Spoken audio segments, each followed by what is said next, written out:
Assalamualaikum warahmatullahi wabarakatuh. Pada video praktikum kali ini, praktikum ke-10, kita akan membahas mengenai penggunaan MySQL pada aplikasi Android dengan bantuan library Volley. Nah, sebelumnya penggunaan basis data pada aplikasi Android itu bisa dibedakan menjadi dua. Ada basis data internal dan basis data eksternal. Nah, untuk basis data internal kita menggunakan SQLite, sedangkan basis data eksternal itu menggunakan MySQL. Maksudnya internal di sini adalah menggunakan internal pada HP kita di aplikasi kita. Sedangkan untuk eksternal berarti terkoneksi pada server. Nah, untuk mempermudah koneksi dan penggunaan retrieve data dan lain-lain dari basis data MySQL ini, kita memerlukan sebuah bantuan dari library, yaitu library Volley. Nah, library Volley ini adalah sebuah library yang membantu mendapatkan respon dari server, bisa berupa JSON, string, atau image. Nah, untuk struktur dari respon stringnya, karena kita akan menggunakan database dan umumnya responnya itu berupa string. Nah, begini adalah struktur umum dari kelas string request-nya. String request sama dengan new string request. Nah, di sini ada 4 parameter, yaitu request method, URL, new response listener, dan error listener. Request method di sini bisa berupa get, post, put, atau delete. Nah, untuk kasus kita pada praktikum kali ini menggunakan post. Kemudian untuk URL-nya ini adalah URL dari server HTTP-nya atau URL server yang akan merespon request kita. Response listener di sini merupakan respon yang diberikan kepada pengguna apabila requestnya berhasil dilakukan. Nah, sebaliknya di sini ada error handlingnya apabila responsnya gagal atau requestnya gagal dilakukan. Umumnya penggunaan string request ini digunakan bersamaan dengan JSON. Karena string yang diambil ini biasanya berada di dalam JSON, maka kita menggunakan strukturnya sebagai berikut ini. Nah, kita menggunakan JSON object karena ini JSON object biasa menggunakan try dan catch. Nah, kita akan fokus di try-nya. Nanti apabila sukses on response-nya, JSON object-nya didapatkan, maka apa yang dilakukan. Nah, sedangkan untuk data yang dikirim dan lain-lain itu disimpan di hashmap berikut ini. Nanti ada contoh programnya dan codingannya bisa di-download, nanti ada linknya. Nah, untuk implementasi aplikasinya, jadi kita akan membuat sebuah aplikasi sederhana. Di dalamnya ada 3 halaman saja. Jadi ketika aplikasi dibuka, kita akan disuguhkan dengan halaman registrasi, login, dan sebuah landing page. Nah, jika kita lihat, maka seperti ini. Ini halaman registrasinya, misalnya kita isi nanti dengan data. Seperti ini, passwordnya bebas. Ini konfirmasi passwordnya bebas. Nah, apabila misalnya passwordnya tidak sama, akan ada keterangan password tidak cocok. Kalau misalnya sama, kita bisa daftar dan data kita akan masuk ke database. Kemudian kalau sudah punya akun, kita bisa login, dan jika setelah login kita akan masuk ke halaman landing page. Nah, misalnya saya mendemonstrasikan login. Nah, akan muncul seperti ini contoh landing page yang sederhana saja, yang penting menunjukkan kita berhasil login. Nah, setelah itu logout akan dikembalikan ke halaman login. Kira-kira seperti ini gambaran aplikasi yang akan kita buat.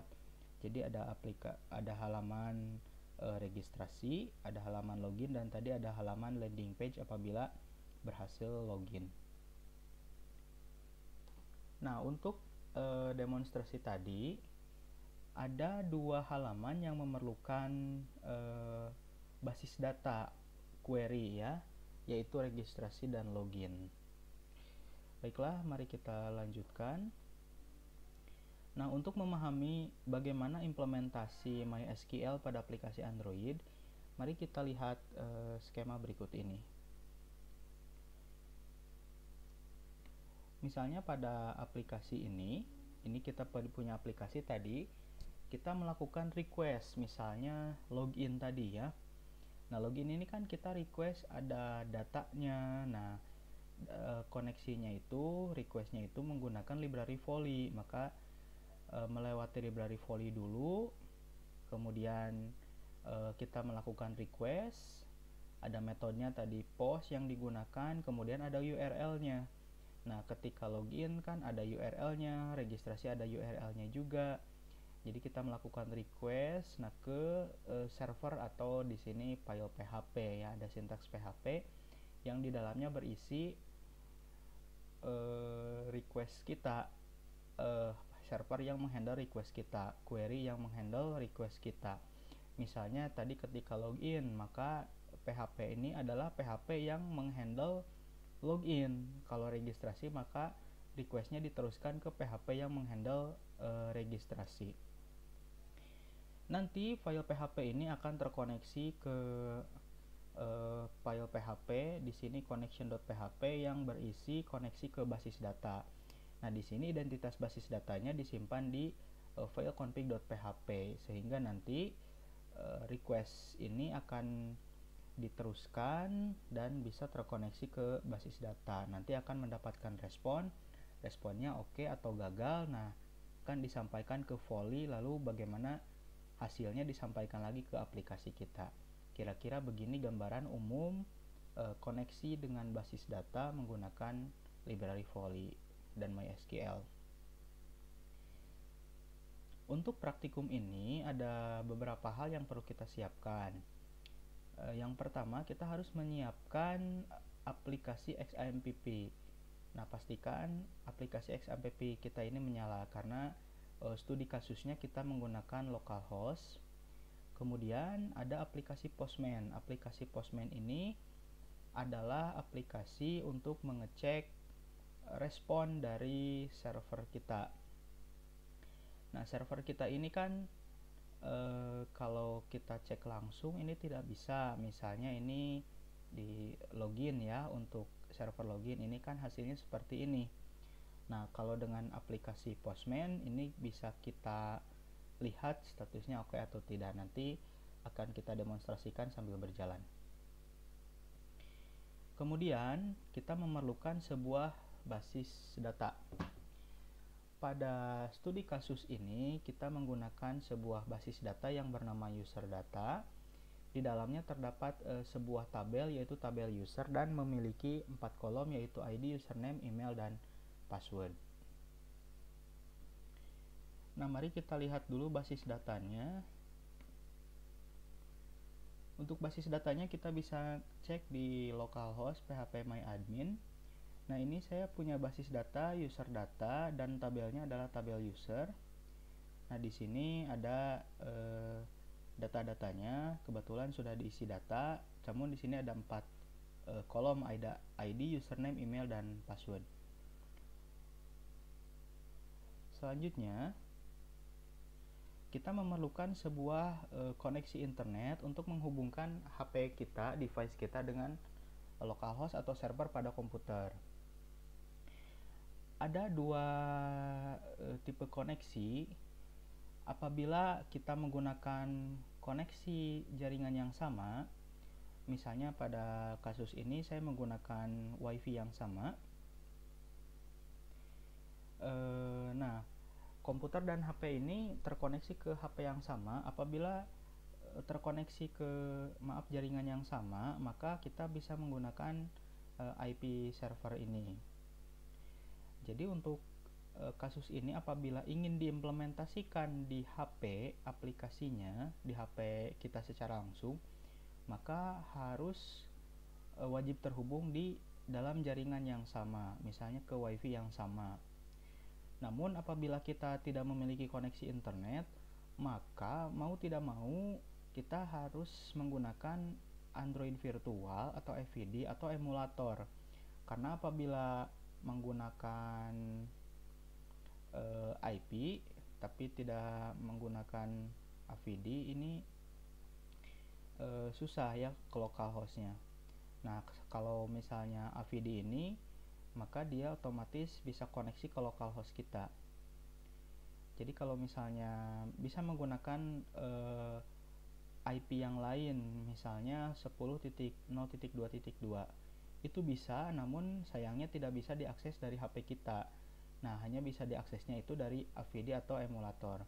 Jadi kita lebih baik menggunakan IP saja dulu untuk latihan ini.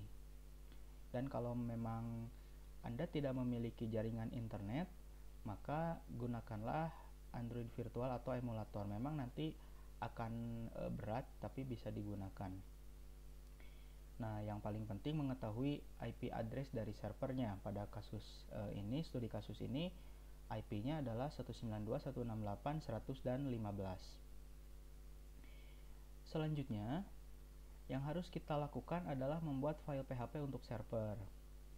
Nah, ada beberapa file PHP yang perlu dibuat. Dua file utama ini sangat penting, yaitu PHP untuk menyimpan identitas basis datanya, atau di sini dinamakannya config PHP. Kemudian ada PHP untuk menyimpan koneksi ke server atau connection.php. Nah, untuk file PHP yang lain ini disesuaikan saja dengan kebutuhan implementasi.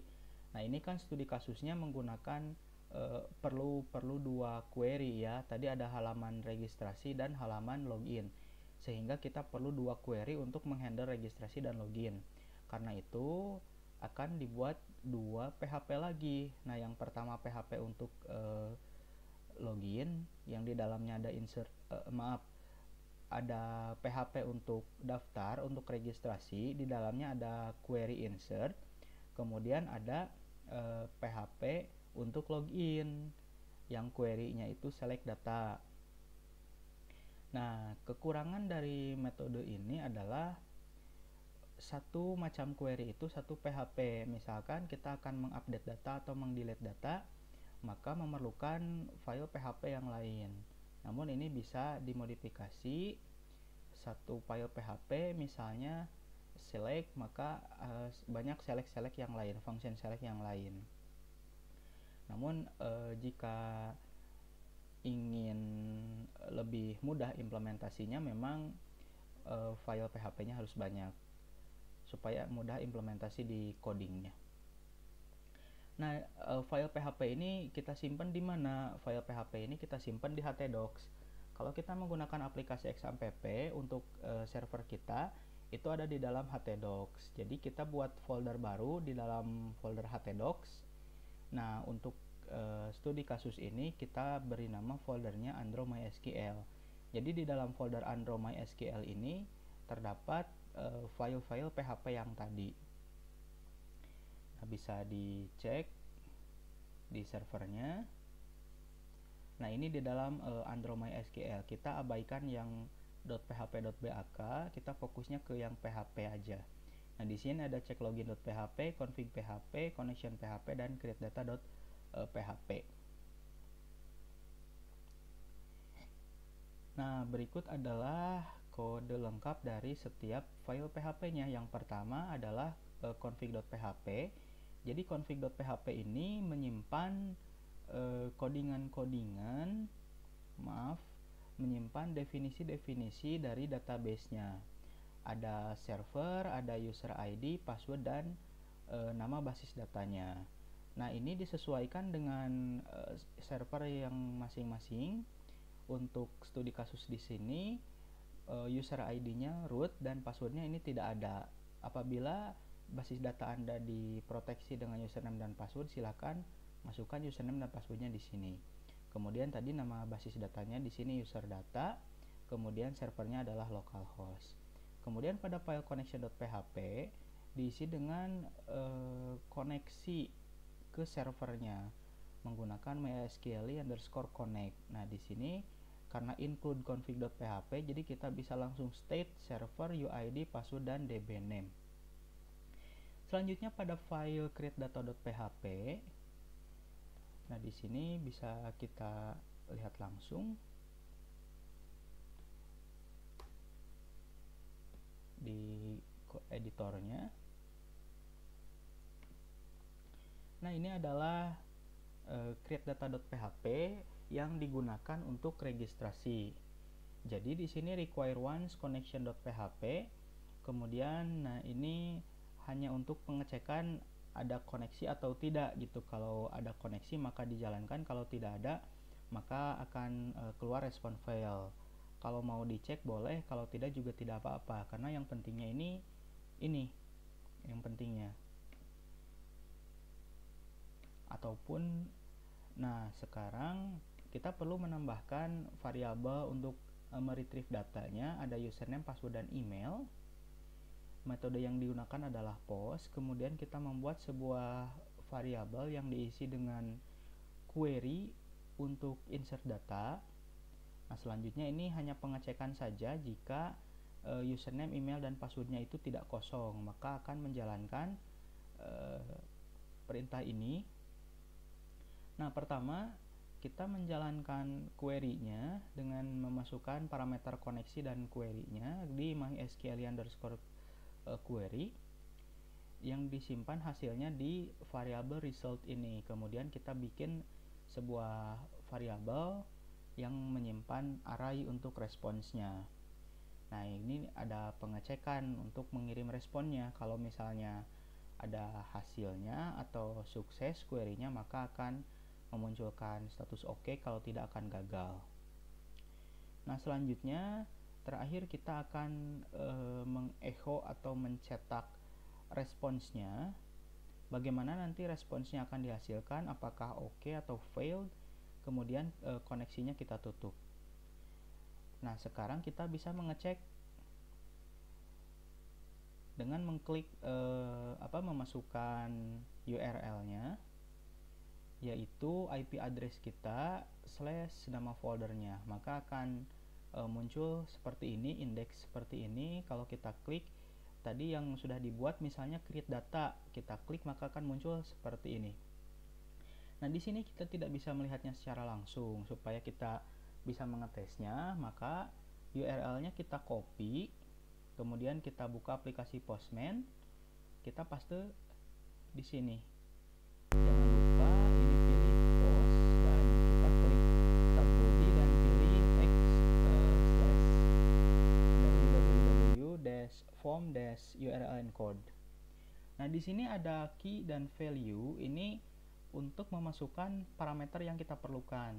Sebagai contoh, tadi parameter yang diperlukan untuk create data itu ada username, email, dan password. Nah, sekarang kita bisa mengetesnya. Misalnya username-nya adalah AK, kemudian emailnya adalah AK123 dan passwordnya ABC. Kemudian kita klik send. Nah, kemudian akan muncul respon seperti ini. Apabila muncul di sini kita server responsnya status oke, maka ini sudah bisa dijalankan. Nah, ini dari mana muncul server response? Ini tadi yang kita ketikkan di codingan. Nah, ada ini server response-nya nanti bagaimana? Apakah statusnya oke atau fail? Nah, ini statusnya oke. Nah, selanjutnya kita cek saja di basis data kita refresh. Nah, sudah masuk di sini nomor 16 AK, berarti untuk create data ini sudah oke. Nah, selanjutnya kita perlu membuat untuk halaman loginnya. Untuk login yaitu cek login.php. Nah, sama seperti tadi sebetulnya require once connection.php. Cuma di sini parameter yang digunakannya yaitu username dan password, kemudian query-nya juga query select. Nah, mungkin perbedaannya ada di sini. Nah, ini sama seperti tadi ya untuk menyimpan result. Nah, ini kan kita request-nya itu select. Maka return atau response yang kita dapatkan itu adalah jumlah baris. Misalkan kita melakukan select pada database, maka yang dihasilkan itu adalah jumlah baris. Sebagai contoh, kita masuk ke SQL query ini. Nah, misalnya select from user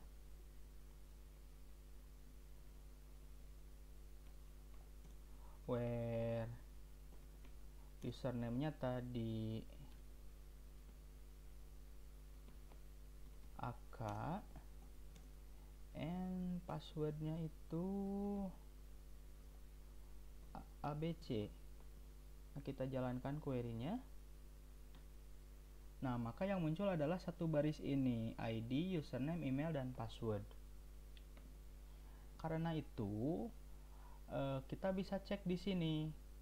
Nah, karena kita hitung rows-nya, kita hitung barisnya, dan yang dihitung adalah si result ini yang memiliki satu baris, maka isi variabel row ini adalah 1.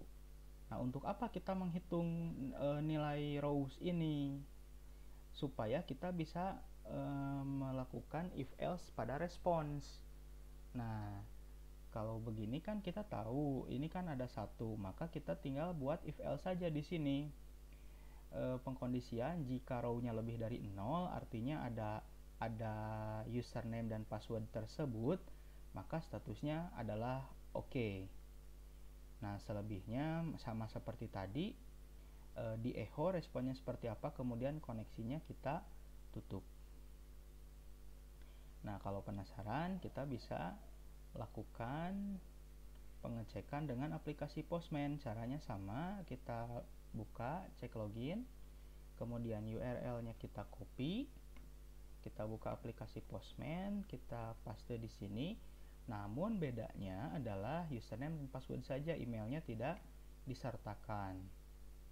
Maka kita send dan statusnya oke. Maka yang login juga sudah bisa digunakan. Baiklah, selanjutnya. Oke, ini sudah tadi ya. Ini pengecekan juga sudah. Nah, selanjutnya adalah kita berurusan dengan aplikasi Android Studio-nya. Untuk praktikum ini kita buat file project baru. File projectnya beri nama praktikum 10, nama masing-masing. Versi Android-nya 5.0 dan activity-nya silahkan pilih empty activity. Nah, selanjutnya di aplikasi Android Studio ini, pertama yang kita lakukan adalah buka script Gradle-nya. Nah, biasanya kan seperti ini script Gradle-nya tidak kita gunakan, sekarang kita gunakan. Nah, kita pilih yang kedua, yang ada keterangan di sini modul nama projectnya .app. Kita double klik di sini. Nah, kemudian di dependencies ini yang harus kita lakukan adalah menambahkan dependencies dari library Volley. Caranya adalah klik file, kemudian klik project structure, klik dependencies, klik app, klik plus ini. Nah, di sini ada pilihan library dan jar. Kita pilih yang library. Nah, caranya adalah mengetikkan com.android.volley, kemudian kita cari. Nah, ada di sini. Kita tinggal klik OK. Nah, karena saya sudah. Nah, nanti akan ada di sini. Ada pilihannya library Volley. Nah, 121. Kita tinggal klik apply dan klik OK. Nah, karena saya sudah, klik cancel. Ketika nanti diklik apply dan OK, maka aplikasi akan melakukan sinkronisasi Gradle otomatis. Nah, setelah sinkronisasi selesai, maka akan muncul di sini keterangannya implementation com.android.volley. Setelah muncul di dependencies ini Volley-nya, maka kita bisa close build Gradle-nya. Setelah itu kita buka manifest, Android manifest.xml. Nah, buka seperti ini. Ada beberapa hal yang perlu kita tambahkan di sini. Pertama, kita harus menambahkan permission untuk internet dan akses network state. Nah, cara menambahkannya tinggal kita ketik saja use permission, nanti ada pilihannya, ada internet, ada dan lain-lain. Kita pilih internet dan akses network state. Setelah itu kita harus menambahkan sebuah properti. Nah, di dalam tag application ini, nah propertinya adalah Android use clear text traffic sama dengan true. Jadi ini tipenya bool. Apa fungsi dari permission dan tag ini? Permission ini berarti mengizinkan aplikasi kita untuk mengakses internet. Sedangkan tag ini menandakan bahwa aplikasi kita menggunakan traffic seperti HTTP. Untuk API 28 ke atas atau versi Oreo ke atas, kita tidak perlu mengstate properti ini karena secara otomatis Androidnya sudah bisa menjalankan itu. Tapi untuk versi 27 ke bawah, API level 27 ke bawah, ini kita perlu state ini. Nah, karena kita tadi memilih API-nya level 21 atau Android Lollipop versi 5, jadi kita menggunakan tag ini, clear traffic text true. Setelah menambahkan 3 hal ini, kita bisa menutup Android manifest-nya. Nah, tadi Gradle script sudah, Android manifest juga sudah, maka sekarang kita menambahkan activity yang baru. Nah, ada 3 activity seperti di rancangan tadi. Activity pertama untuk registrasi, activity kedua untuk login, dan activity ketiga untuk landing page. Nah, untuk registrasi saya menggunakan main activity. Nah, untuk layoutnya bisa dibuat seperti ini. Namun di sini yang paling penting adalah menambahkan ID pada setiap widgetnya. Nah, seperti di sini edit text, tambahkan ID. Ini juga untuk edit input email, tambahkan ID, input password, tambahkan ID. Termasuk juga di passwordnya, di buttonnya kita juga menambahkan ID. Untuk activity login, untuk halaman login, sama tampilannya seperti ini, namun yang diperlukan adalah username dan password saja. Nah, di sini juga penting untuk menambahkan ID, baik itu pada edit text ataupun pada buttonnya. Silahkan tambahkan ID, boleh disamakan atau Anda mau dibedakan juga tidak apa-apa. Silahkan sesuai preferensi Anda masing-masing. Sedangkan untuk landing page, saya hanya membuat sederhana saja, keterangan berhasil login dan sebuah tombol untuk pindah halaman ke halaman login lagi, diberi nama logout. Apabila sudah selesai, maka semua file XML ini bisa kita close. Oke. Nah, sekarang kita perlu membuat kelas Java baru yang diberi nama Volley Connection. Apa fungsinya Volley Connection ini? Volley Connection ini adalah kelas yang diperlukan untuk pengaturan library Volley-nya. Nah, ini isinya sama. Kalau Anda mau bedakan tidak apa-apa, paling beda di nama variabelnya saja. Namun secara umum metode-metode yang di dalamnya, kelas-kelas yang di dalamnya sama. Nah, Anda bisa melihat dan mengetikkan coding ini. Codingnya ada di modul. Silakan ditambahkan volley connection.java. Nah, kalau sudah bisa di close. Kemudian kita buat kelas Java baru yang diberi nama DB contract. Apa fungsinya DB contract ini? Nah, ini fungsinya untuk menyimpan URL dari request servernya. Nah, ini yang maksud saya tadi, satu query itu satu URL atau satu file PHP. Misalnya kita memiliki fasilitas untuk login, maka ini terdapat satu URL di sini, satu file PHP, kemudian ada lagi untuk registrasi, satu lagi. Nah, kalau misalnya untuk update, silahkan ditambah lagi di sini, untuk delete silahkan ditambah lagi di sini. Nah, Anda bisa menambahkannya nanti. Nah, untuk sekarang kita buatnya seperti ini isinya. public static final string, diberi nama server login URL untuk di kasus saya.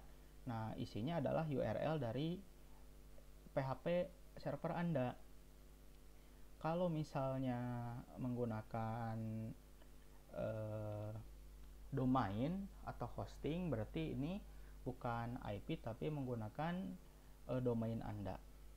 Nah, isinya hanya menyimpan URL seperti ini. Kalau sudah, bisa di close saja. Nah, ini untuk utama.java saya hanya intent saja, jadi bisa di close. Ini intent untuk ke halaman login dari landing page. Baiklah, nah pertama kita buka main activity Java yang saya gunakan untuk halaman registrasi. Baiklah, pertama untuk import, ini nanti akan mengikuti sendiri.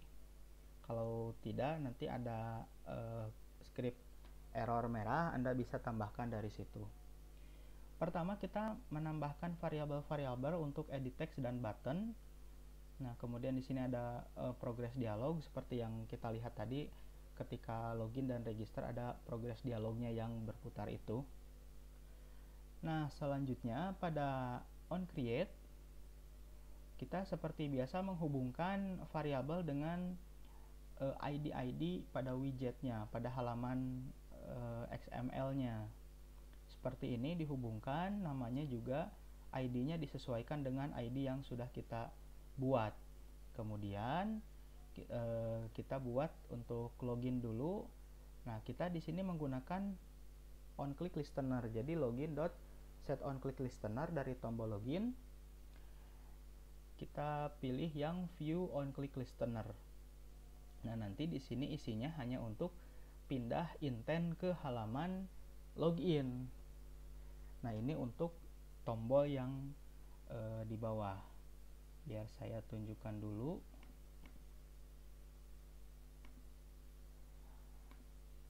Nah, login.setOnClickListener itu untuk tombol yang ada di bawah sini. Setelah membuat login.setOnClickListener ini, kita tidak membuat untuk register dulu, tapi kita di bawah buat sebuah fungsi untuk mengecek koneksi internet. Nah, sintaksnya seperti ini. Anda bisa tiru pada modul, saya sertakan juga ini pada modul. Nah, setelah membuat pengecekan koneksi ini, barulah kita membuat sebuah fungsi untuk registrasi atau menambahkan data. Nah, di sini saya beri nama create data to server. Untuk parameternya ada 3, yaitu final string username, final string email, dan final string password, supaya tidak ada perubahan, jadi diberi final.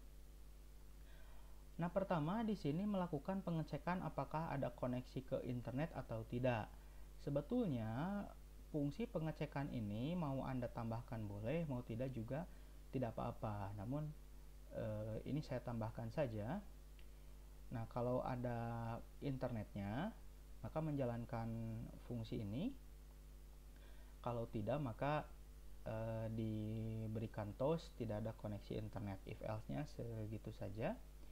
Nah, selanjutnya ini ditampilkan progress dialognya. Nah, ini yang tadi kita bahas mengenai string request dengan library volley. Nah, di sini tadi parameternya ada 4, ada request method. Nah, menggunakannya seperti ini, request.method.post, kita menggunakannya post. Nah, kemudian untuk URL-nya dipanggilnya seperti ini. Jadi dbContract, tadi kan nama kelas Java-nya adalah dbContract. dbContract dot, kemudian nanti muncul server register URL atau server login URL. Nah, kalau disorot seperti ini keterangannya. Jadi URL yang didapatkan adalah http 192.168.100.15. Selanjutnya kita membuat response listener baru. Nah, kita menggunakan JSON object di sini. Kemudian untuk responnya, diambillah respon yang tadi keterangannya server response, nah disimpan di variabel res. Nah, kemudian ini aksi apabila servernya merespons. Nah, di sini apabila servernya berhasil atau misalnya mohon maaf, statusnya berhasil, server merespons tapi statusnya berhasil, maka yang dijalankan adalah mengeluarkan toast registrasi berhasil dan user diarahkan ke halaman login atau di sini melakukan intent ke halaman login. Sebaliknya, apabila ada respon tapi statusnya tadi fail, apa yang akan dikeluarkan? Nah, di sini sama toast tapi langsung dicetak variabel responsnya yang didapatkan dari JSON ini. Untuk catch-nya kita abaikan saja. Nah, selanjutnya di sini ditambahkan apabila volley errornya apa yang akan dilakukan, tapi di sini kita kosongkan saja. Nah, untuk datanya, data yang akan diregistrasikan atau akan ditambahkan, kita tambahkan seperti ini: protected map, string get parameter throw out value error. Nah, menggunakan hash map. Nah, caranya seperti ini: params.put, tadi ada username. Nah, datanya kita dapatkan dari edit text username, email dari edit text email, dan password dari edit text email password. Kemudian kita return parameternya. Nah, setelah itu jangan lupa panggil koneksi volley-nya. Nah, setelah itu ini hanya untuk delay dari proses dialognya. Nah, ini tidak berpengaruh apa-apa pada coding. Saya hanya mendelay sebelum registrasi berhasil dan pindah ke halaman login, di delay dulu selama 2 detik. Nah, itu saja untuk halaman registrasi. Oh maaf, ada yang terlewat. Nah, setelah membuat create data to server tadi sudah selesai membuatnya, maka baru kita tambahkan. Nah, baru kita tambahkan di tombolnya register.setOnClickListener ini. Nah, tadi tombolnya belum kita tambahkan. Sekarang harus kita tambahkan register.setOnClickListener ini. Apabila diklik, apa yang dilakukan? Pertama, mengambil data dulu dari edit text username, email, password, dan konfirmasi password. Kemudian di sini karena ada konfirmasi password, maka kita akan membandingkannya password dengan konfirmasi password. Nah, karena ini dua-duanya string, maka kita menggunakannya equals. Kalau string itu tidak bisa sama dengan, tapi harus menggunakan equals. Jadi di sini dilakukan pengecekan kalau password sama dengan konfirmasi password dan passwordnya itu tidak kosong, maka kita menjalankan public void create data to server. Kita menjalankan fungsi create data to server ini. Kalau tidak, misalnya ini karena passwordnya tidak sama atau karena passwordnya kosong, kita output saja gagal password, tidak cocok, atau password tidak boleh kosong, dan lain-lain. Itu disesuaikan saja.